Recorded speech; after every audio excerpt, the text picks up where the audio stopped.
Hi, Rachel. Hi, how are you? I'm well. Good to see you, and thanks for doing this. Yeah, of course.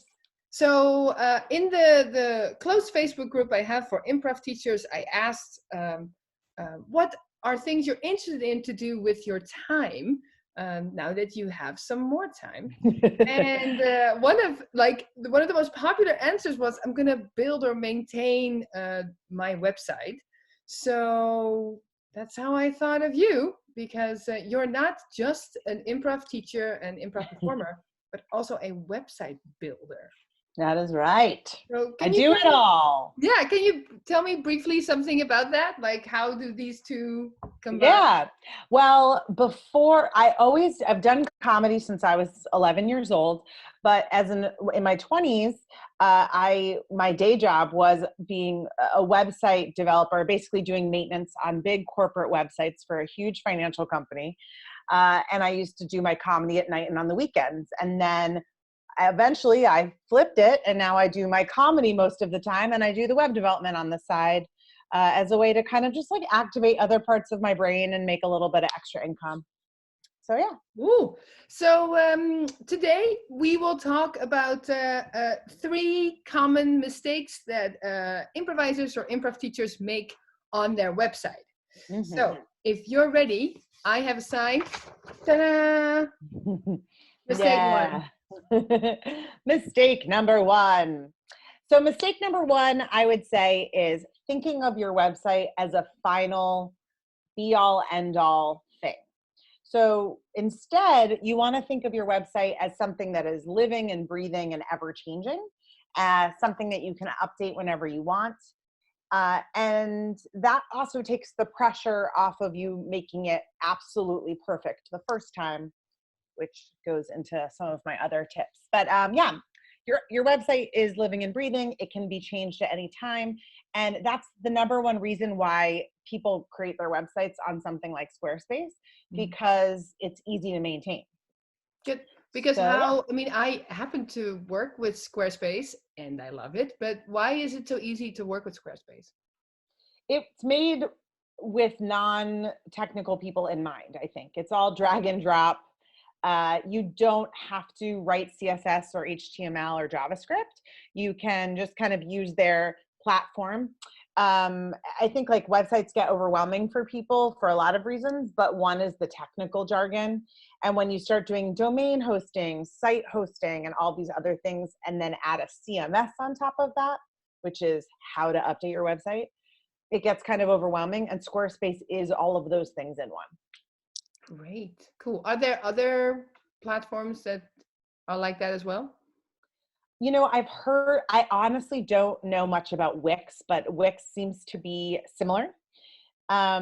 Most hosting companies offer a plugin of like WordPress, which is a, a content management system, a CMS, and you can like add on domains and everything as well. So there are definitely other companies that do it. Squarespace's CMS is a proprietary system. So that's their thing.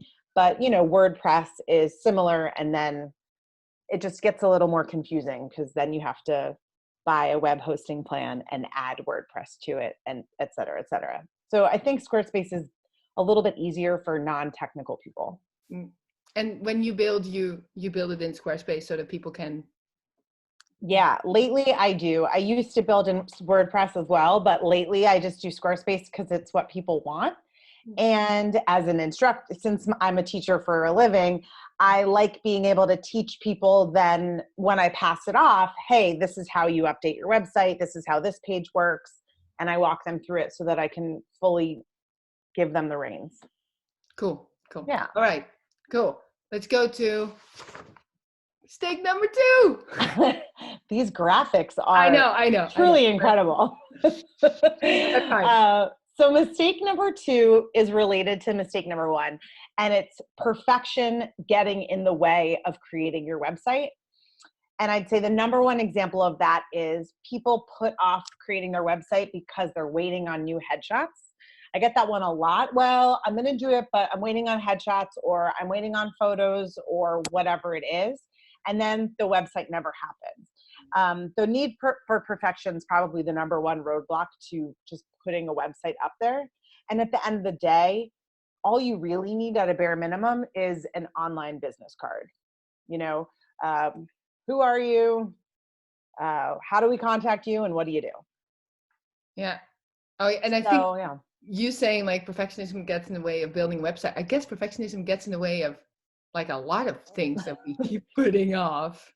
Yeah, totally. And I get it, because a website seems like it's very personal. It's like, it's you, it's your brand, and you want it to be amazing. And I'm not saying don't make it amazing, but for me, I'd rather have a website than not have a perfect website. Yeah. You know? Yeah. So I'm totally guilty of the I don't have headshots yet. Like literally, I have never had headshots until a few weeks ago. You don't need them. Which I am living proof of how I don't need it.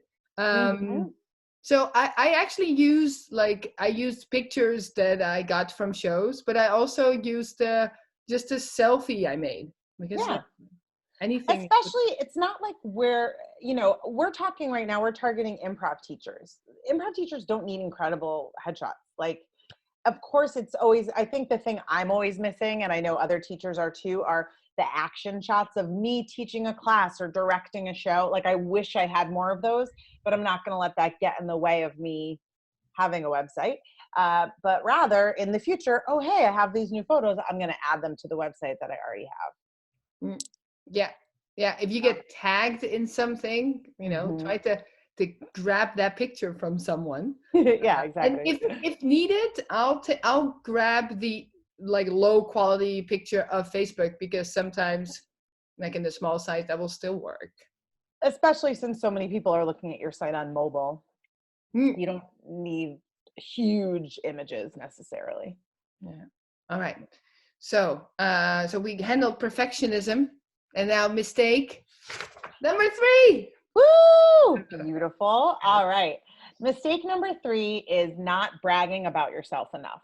And I mentioned to you, this may be an American thing. I'm curious to hear what you think about that. But I find a lot of professional, a lot of improvisers, teachers, performers, they feel like they sound too egotistical when they brag about their accomplishments. But the truth is that you are your brand. And if you don't promote yourself, who will? No one else will. And your website is the number one place to do the bragging. Your website should be a big brag about how awesome you are and how people should hire you. Yes. Yeah. Now it's interesting you said the American thing, because in my culture, I come from the Netherlands.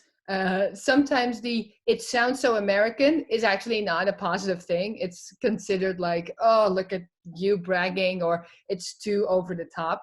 But what's interesting is that actually saying what you do or what you're good at is not per se brand, because it's true, right? Like, you do your job for a reason. There's a reason why people hire you. Yeah. So at the very least, put that on top, put that on the website to say like, my style has been described as, or my style is blah, blah, blah.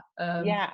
So, and I remember, oh, sorry to interrupt. I remember when Facebook pages were first becoming a thing, and obviously everyone had their personal profile, but then I would see a lot of the time, is it stupid for me to create a Facebook page as well? Is that too braggy? And I understand it, but the truth is, like, you are your brand. And if your company, if you had a regular company that wasn't you, let's say, you would have a Facebook page for that, and you would promote your business. So if you are your business, you have to promote yourself. So put all those, fancy brags on there. What awards have you won? What classes have you taught? Yeah. People love you. Yeah. I think you you are your own financial department sending the invoices, but you are also your own marketing department saying, buy this product. Oh yeah, by the way, it happens to come in the same package as the marketing department looks like. Yeah. But to sort of like separate that, you're not per se saying like, me as a person is saying this about me as a person, but me, the marketing department of my improv business, is saying this about the improv business. Yeah. I love putting it that way. Yeah. Yeah. Well, for me, it was slightly easier because I first had a separate company where I was also the marketing department of the theater school with a different name. And so when I started a company that did have my face on it, I was like, oh yeah, I already had that separation a little bit. Yeah. I've worked for myself full-time on improv for the past 5 years, a little bit more than 5 years, but I just formed my LLC in December. So it's only been a couple of months that I've been a company. Ooh, yep. And now I feel like, oh, I'm a business. I can, but the whole time I was still just me. The whole thing is just me. So anyway, I'm the CEO. Yes. I'm the marketing department. Yes. Yeah. Yeah, which is both the fun thing, and then in these times of promoting ourselves can also be the challenging part. Yeah. Good. I got one more sign. Extra railroad tips. Railroad tips. All right. So every time I teach a class or do a private gig or a workshop, I always send out a big, thank you email, final invoice. Obviously, it depends on what kind of class you're doing. And I always include in that, hey, option, if you want to provide a testimonial or a quote for me, that would be great. And I always say, as a one-woman business, any bit of word of mouth is super helpful. And then I also ask for permission to share that quote on, basically just share it publicly. And after a while, you'll have a collection of valuable quotes and testimonials that you put on your website, and that looks super impressive. So I have tons of testimonials from clients at this point, or past students decorating my website. And a lot of time I hear people say, oh, I wish I had asked for that. But if you just make it part of your routine with your follow-up, if I'm just teaching a regular class that isn't like a corporate gig where I'm invoicing, at the end, I'll just say, if you enjoyed the class and you want to review it or give a testimonial, I just send it to everybody so that I have it. That's great. And you only need to draft that once and then go through like the first few times where it feels a little uncomfortable. And then it just becomes a regular thing. Yeah. Yeah. That's cool. Yeah. I've had really good experiences with asking for testimonials, because it also, you hear what type of effect it has. Not just like, oh, we love this person, but also this was what it was helpful for. And you just learn so much from that. And if you do have a Facebook page that goes with your teaching, you can use the Facebook reviews link as well. Because if someone's reviewing you on Facebook, that's automatically public. So you could technically, you have their permission to use that in marketing materials. So that's another way you can do it also. Ah, that's easy. Facebook yeah. Reviews. Yeah. Cool. All right. Well, this is super helpful. Yeah. Thank you. So in case people don't want to build something themselves, where can they find you? Well, you can find me at thereyroshow.com. You will notice that most of my website is about my improv performance and teaching, but there is a section about web development basically at the bottom. But you can go to theyroshow.com/web development, and you can find me there. Cool. Thank you. Thank you, Rachel. This was great. Thank you. Yeah. Awesome. Thanks so much. Happy quarantine. Happy quarantine.